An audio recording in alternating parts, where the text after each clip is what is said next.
ಈಗ ವಿಜಯ್ ಅವ್ರದ್ದು ಉದಾಹರಣೆ ತಗೊಳ್ಳೋದಾದ್ರೆ ಅವ್ರು ಪ್ರಚಾರ ಸಂದರ್ಭದಲ್ಲಿ ಹೇಳಿದ್ರು ಮದುವೆ ಆಗೋರಿಗೆ 8 ಗ್ರಾಮ್ ಚಿನ್ನ ಕೊಡ್ತೀನಿ, ಮಹಿಳೆಯರಿಗೆ 2,000 ರೂಪಾಯಿ ದುಡ್ಡು ಹಾಕ್ತೀನಿ ಅಥವಾ ಇನ್ನೊಂದೇನೋ ಮಾಡ್ತೀನಿ. ಅದೆಲ್ಲವೂ ಅನ್ಸೋದು ಆ ಕ್ಷಣಕ್ಕೇನೋ ಜನರನ್ನ ಮರಳು ಮಾಡೋದು ಅಥವಾ ಜನರ ಸೆಳ್ಕೊಳ್ಳುವಂತ ಪ್ರಯತ್ನ. ಅದ್ರ ಆಚೆಗೆ ಫ್ಯೂಚರ್ ಬಗ್ಗೆ ಆಲೋಚನೆ ಮಾಡೋರು ಇಲ್ಲ. ಅಕಸ್ಮಾತ್ ಅದು ಬೇಕಾಗೂ ಇರ್ಬೋದು ಜನಕ್ಕೆ, ಆ ಒಂದೆಲ್ಲೋ ಒಂದು ಸಹಾಯ ಬೇಕಾಗೂ ಇರ್ಬೋದು. ಅದು ಕರೆಕ್ಟ್ ಅಂತಾನೆ ವೋಟ್ ಹಾಕಿರ್ತಾರೆ. ನಾವ್ ಅದನ್ನ ತಪ್ಪು ಅಂತಾನು ಹೇಳಕ್ಕಾಗಲ್ಲ, ಸರಿ ಅಂತಾನು ಹೇಳಕ್ಕಾಗಲ್ಲ. ಓಕೆ, ನಾನ್ ಈಗ ಜನಾಭಿಪ್ರಾಯ ಅಲ್ಟಿಮೇಟ್ ಅಂದಾಗ ಅವ್ರು ಅದಕ್ಕೆ ವೋಟ್ ಹಾಕ್ತೀನಿ, ಅದೇ ಕರೆಕ್ಟ್ ಇರ್ಬೋದು, ತಪ್ಪಲ್ಲ. ನಾವಿಲ್ಲಿ ಕೂತ್ಕೊಂಡು ವಿಶ್ಲೇಷಣೆ ಮಾಡ್ಬೋದು, ಅದು ಮುಂದೆ ಮುಂದೆ ಗೊತ್ತಾಗ್ಬೋದು. ಅದು ಇದು ಸರಿನಾ ಇಲ್ಲ ನಮ್ಗೆ ನಿಜವಾದ ಬೇಕಾಗಿರೋದು ಏನು ಅಂದ ಅರ್ಥ ಆಯ್ತಾ ನಿಮ್ಗೆ? ನಾವು ಹೇಳಕ್ಕಾಗಲ್ಲ. ಅದು ಒಬ್ರು ಫ್ರೀ ಬೀಸ್ ಕೊಟ್ರು ಅದು ತಪ್ಪು ಅಂತಾನು ಹೇಳಕ್ಕಾಗಲ್ಲ, ಒಬ್ರು ಕೊಡ್ತಿಲ್ಲ ಇನ್ನೇನೋ ಡೆವಲಪ್ಮೆಂಟ್ ಮಾಡ್ತೀರಾ ಅದು ಸರಿ ಅಂತಾನು ಹೇಳಕ್ಕಾಗಲ್ಲ.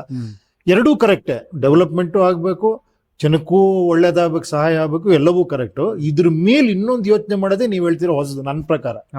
ಅದೇನು ಅಂದ್ರೆ, ಈಗ ನನ್ನ ಚಿನ್ನ ನಾನೇ ತಗೊಳ್ಳೋ ಅಷ್ಟು ಶಕ್ತನಾಗುವಂತದ್ದು, ನನ್ನ ಮಗಳ ಮದುವೆ ನಾನೇ ಮಾಡುವಂತ ಶಕ್ತನಾಗುವಂತ ಒಂದು ಸಮಾಜ, ನನಗೆ ಜಾಬ್ಸ್, ನನಗೆ ಒಳ್ಳೆ ಸ್ಯಾಲ್ರಿ, ಅರ್ಥ ಆಯ್ತಾ, ನನಗೆ ಒಳ್ಳೆ ಶಿಕ್ಷಣ, ಒಳ್ಳೆ ಏನೋ ಹಾಸ್ಪಿಟಲ್ ಫ್ರೀ ಆಗಿ ಸಿಗುವಂತದ್ದು.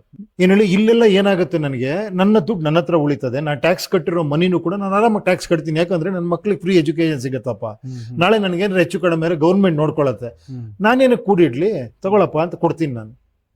ಏನ್ ಹೇಳಿ, ಆ ಒಂದು ಹೊಸ ಬದಲಾವಣೆನ ನೀವು ಕೇಳ್ತಾ ಇರೋದು ಹೊಸದು ಅಂದ್ರೆ, ಅವಾಗ ಅದನ್ನೇ ಟಾಪಿಕ್ ಆಗಿರ್ಬೇಕಲ್ವಾ? ಅದು ಟಾಪಿಕ್ ಆಫ್ ಡಿಸ್ಕಷನ್ ಆಗ್ಬೇಕು ನಮ್ಮ ಎಲೆಕ್ಷನ್ ಅಲ್ಲಿ. ಹೌದು. ಅಲ್ಲ, ನೀವು ಹೇಳ್ದಂಗೆ ಇನ್ನೊಂದು ಆಲೋಚನೆ ಬಂತು ನನಗೆ. ಈಗ ಯಾಕೆ ಇವರೆಲ್ಲ ಅದನ್ನ ಮಾಡಲ್ಲ ಅಂತ ಅನ್ಸೋದು ಅಂದ್ರೆ, ಇದನ್ನೆಲ್ಲ ಕೊಟ್ಬಿಟ್ರೆ ಅವ್ರ ಮಾತು ಯಾರು ಕೇಳ್ತಾರೆ? ಅಲ್ಲ, ಇದನ್ನೆಲ್ಲ ಕೊಟ್ಟಾಗ ಅಥವಾ ಜನರನ್ನ ಚೆನ್ನಾಗಿ ಎಜುಕೇಟ್ ಮಾಡಿದಾಗ ಹಂಗೂ ನೀವು ಈಸಿಯಾಗಿ ಹೇಳಕ್ಕಾಗಲ್ಲ. ಕೊಟ್ಬಿಟ್ ಕೂಡ್ಲೆ ಏನೋ ಜನ ಚೆನ್ನಾಗಾದ ಕೂಡ್ಲೆ ನನ್ನ ಕೇರ್ ಮಾಡೋ ಅನ್ನೋಷ್ಟು ಹೀನಾಯ ಮನಸ್ಥಿತಿ ನನ್ನ ಪ್ರಕಾರ ಯಾರು ಇಲ್ಲ. ಎಲ್ರಿಗೂ ಆಸೆ ಇದೆ ಚೆನ್ನಾಗಿ. ಅದನ್ನೆಲ್ಲ ಹೇಳಿದ್ ನಾನು. ಅಂದ್ರೆ ಈಗ ನಿಮ್ಮನ್ನ ಚೆನ್ನಾಗಿ ನಾನು ಒಳ್ಳೊಳ್ಳೆ ಸ್ಕೂಲ್ಗಳು ಮಾಡಿ, ಕಾಲೇಜ್ ಮಾಡಿ ನಿಮ್ಮನ್ನ ಚೆನ್ನಾಗಿ ಎಜುಕೇಟ್ ಮಾಡ್ಬಿಡ್ತೀನಿ.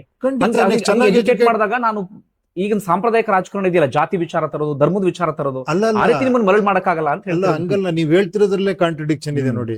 ನೀವು ಚೆನ್ನಾಗಿ ಎಜುಕೇಶನ್ ಕೊಟ್ರ ಮೇಲೆ ಅವನ ಹತ್ರ ಯೋಚನೆ ಮಾಡಲ್ಲ ಜನ, ಅವನ್ನೇ ಬಯಸ್ತಾರೆ. ಮತ್ತೆ ಒಳ್ಳೆ ಎಜುಕೇಶನ್ ಕೊಡ್ತೀನಿ ವೋಟ್ ಹಾಕ್ಬೋದು ಅಲ್ವಾ? ಎಜುಕೇಶನ್ ಕೊಟ್ಟವನು ಇವನ್ನ ಬೇಡಪ್ಪ ನಮ್ಗೆ ಅಂತ ಹೇಳಲ್ಲ.